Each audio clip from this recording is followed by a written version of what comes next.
Polling రోజున రాష్ట్ర వ్యాప్తంగా చాలా చోట్ల హింసాత్మక సంఘటనలు జరిగాయి.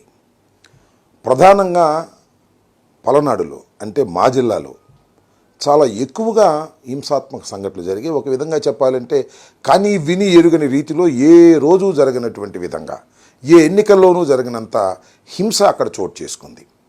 ఆ హింస చోటు చేసుకోవడానికి గల కారణాల మీద మేము ఈసీకి అనేక రకాలుగా రిపోర్ట్ చేయడం జరిగింది.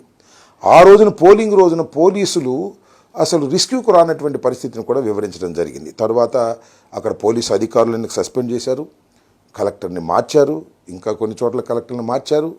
ఏదో కొంత జరిగింది, ప్రాథమికంగా తప్పు జరిగిందనేటువంటి భావన సర్వత్రా వ్యాపించి ఉన్నటువంటి తరుణం. ఈ తరుణంలో మరి అనేక చోట్ల బూతులు క్యాప్చర్ చేసుకున్నారు, దొంగ ఓట్లు వేసుకున్నారు, ఈవీఎంలను పగలగొట్టడానికి ప్రయత్నం చేశారు, బూత్ క్యాప్చరింగ్ జరిగింది. తెలుగుదేశం వాళ్ళు కూడా భయంకరంగా చేసేటటువంటి పరిస్థితి కనిపించింది.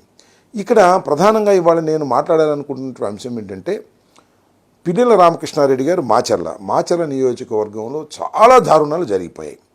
కొన్ని చోట్లయితే అసలు పోలింగ్ స్టేషన్లోకి వైఎస్ఆర్ కాంగ్రెస్ పార్టీ ఓటర్లు వెళుతుంటే వారిని వెళ్ళకోకుండా అడ్డుకొని కొట్టి తన్ని గాయపరిచి బయటికి పంపించినటువంటి సంఘటన చూశాను. దాని మీద అనేక సందర్భాల్లో ఆ రోజున చివరికి పిన్నెల రామకృష్ణారెడ్డి గారు కూడా ఆయన రిపోర్ట్ చేయడం జరిగింది, ఫోన్లు చేయడం జరిగింది. కానీ ఎవరు పోలీసులు రిస్క్కి రాలేదు.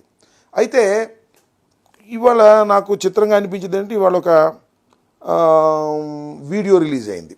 ఇది రామకృష్ణారెడ్డి గారు ఒక పోలింగ్ బూత్లో, ఏ పోలింగ్ బూత్ అయితే ఇప్పుడు నేను చెప్తున్నాను ఆ పోలింగ్ బూత్లో ఆ ఈవీఎంను పగలగొడుతున్నట్టుగా ఒక వీడియో రిలీజ్ అయింది. ఇది ఎక్కడి నుంచి రిలీజ్ అయిందో మరి అర్థం కావడంలా. ఇది election commission has to release యాక్చువల్గా. ఇది లోకేష్ గారు ట్విట్టర్లో పెట్టారంట. ఎట్ట చేరింది లోకేష్ గారు ట్విట్టర్కి? Is it false or right? అది ఫేక్గా? అది కంక్లూజన్ ఎవిడెన్సా కాదా? ఆలోచించాలి కదా. ఇది డైరెక్ట్గా తెలుగుదేశం అధినేత కొడుకు అయినటువంటి లోకేష్ ట్విట్టర్లోకి ఎట్లా వెళ్ళింది? కలెక్టర్న రిలీజ్ చేయాలి, ఎలక్షన్ కమిషన్కి సంబంధించిన వారిని రిలీజ్ చేయాలి, ఆర్ఓన రిలీజ్ చేయాలి. రిలీజ్ చేయకోకుండా వారికి ఎలా చేరింది అంటే ఇక్కడ ఏదో కుమ్మక్కు జరుగుతూ ఉన్నది అనేటువంటి భావన చాలా స్పష్టంగా అర్థమవుతూ ఉన్నది. అంటే అధికారులు, ఎన్నికల కమిషన్ ఉన్న అధికారులు, తెలుగుదేశం పార్టీ వారు కలిసి కుట్ర చేస్తున్నారేమోననేటువంటి అనుమానం కలగటం సహజమైనటువంటి అంశం.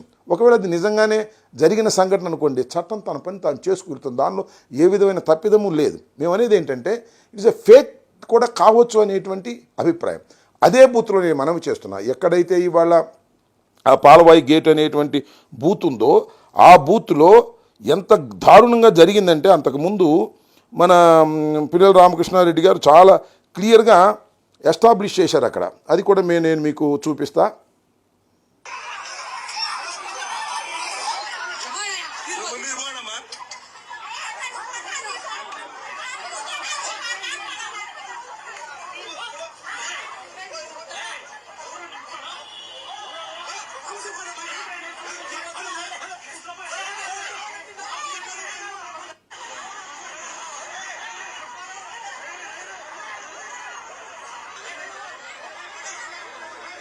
చూశారు కదా, అదే పోలింగ్ బూత్లో ఎంత దారుణంగా ఓటర్లు ఎవరైతే ఓటర్లు ఉన్నారో వైఎస్ఆర్ కాంగ్రెస్ పార్టీకి చెందిన వారని భావిస్తున్నటువంటి ఓటర్లు ఆ బూత్లోకి వెళ్ళి స్వేచ్ఛగా ఓటేస్తే ఒప్పుకోనటువంటి పరిస్థితి, బూత్ బయట హింసించి తరిమివేస్తున్నటువంటి సందర్భం.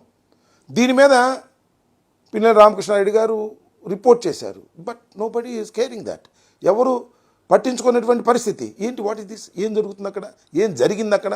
ఇది కుట్రపూరితంగా వైఎస్ఆర్ కాంగ్రెస్ పార్టీకి అనుకూలమైనటువంటి బూతుల దగ్గర బయట గొడవ జరుగుతున్నా కూడా పోలీసులు పట్టించుకోకుండా ఉండేటటువంటి పరిస్థితి వచ్చింది. ఇది వాస్తవమైనటువంటి విషయం. దీని మీద ఏమి తీసుకునేటువంటి పరిస్థితి.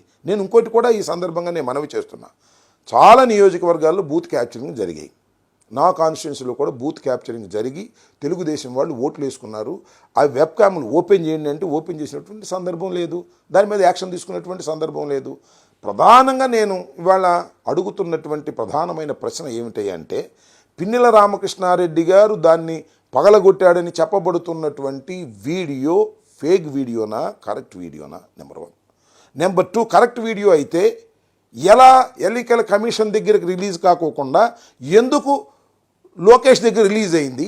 ట్విట్టర్లో ఎందుకు పెట్టాడు, దాని మీద ఎన్నికల కమిషన్ యాక్షన్ తీసుకోవడానికి ప్రయత్నం చేయటం ఏమిటి అనే విషయాలను దయచేసి ఆలోచన చేయవలసినటువంటి అవసరం ఉందని ఈ సందర్భంగా నేను చెప్పదలుచుకున్నాను.